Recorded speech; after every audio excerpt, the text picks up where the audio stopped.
Hello everyone, you all are welcome in energy transformation lab. तो आज का जो खूबसूरत सा क्वेश्चन है, आइए उस पर ध्यान देते हैं। तो अपने आप से पूछिए कि मैं अपने क्रोध को कैसे कम कर सकता हूँ। How I can stop my anger. सोचिए सोचिए, मन में आ रहा होगा मैं तो क्रोध करता ही नहीं हूँ, या कभी कभी आता है और कंट्रोल तो ये हो ही नहीं सकता। तो सोचिए आप पहले कि आपका ये जो क्रोध है, ये जो एंगर है, वो है तो सब में, लेकिन मैं इसे कैसे कंट्रोल कर सकता हूँ। चलो चलते हैं अपने आंसर की तरफ। तो देखिए, जो क्रोध है ये हम सब में एक भूत की तरह से है। जैसे भूत आता है तो बॉडी के अंदर जब भूत चला जाता है तो क्या होता है, वो जो पर्सन होता है वो बहुत अलग तरीके से बिहेव करता है और उसको कहते हैं उस पर भूत चढ़ गया। तो हम भी तो वो ही करते हैं, हमारे अंदर भी तो ये भूत चढ़ता ही है। हम एक नॉर्मल पर्सनालिटी हैं और एकदम से किसी व्यक्ति को देखकर, किसी सिचुएशन पे, या किसी ने हमारी बात नहीं मानी, या कोई हमारी मर्जी से नहीं कर रहा है, या जैसा मैं चाहता हूँ वैसी चीज़ें नहीं हो रही हैं, या सब तरफ गलत है और गलत नहीं होना चाहिए, ये सबको क्यों नहीं समझ में आता है।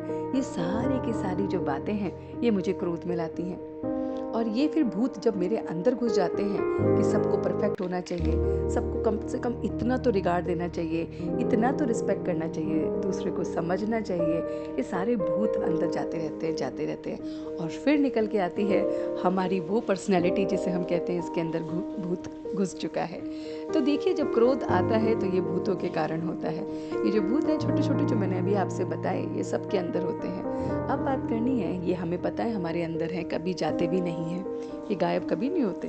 हाँ, कम और ज़्यादा होते रहते हैं। तो अब इन्हें कंट्रोल कैसे करना है। हमने अक्सर देखा है कि जो हमारे एक चित्र दिखाया गया है शंकर का, कि शंकर के गले में क्या होता था, सर्प था, है ना, और वो सांप उनके गले में घूमता रहता था, लेकिन उनको डसता नहीं था, ना उनको कुछ कहता था। वो क्यों, सोचिए।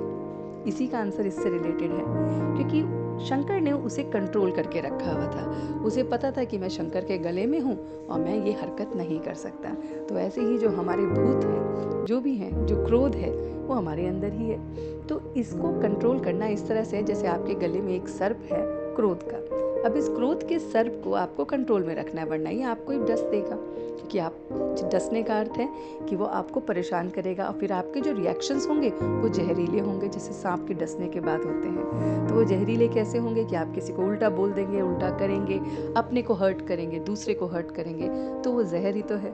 तो क्यों ना आज कुछ ऐसा करें कि हम अपने इस सांप को कंट्रोल करें, इस भूत को कंट्रोल करें। तो बस ये अवेयरनेस, यही इसका आंसर है। अवेयरनेस कि ये भूत मेरे अंदर है और ये अगर मैं इसको बस में कर सकता हूँ तो ये कंट्रोल में रहेंगे।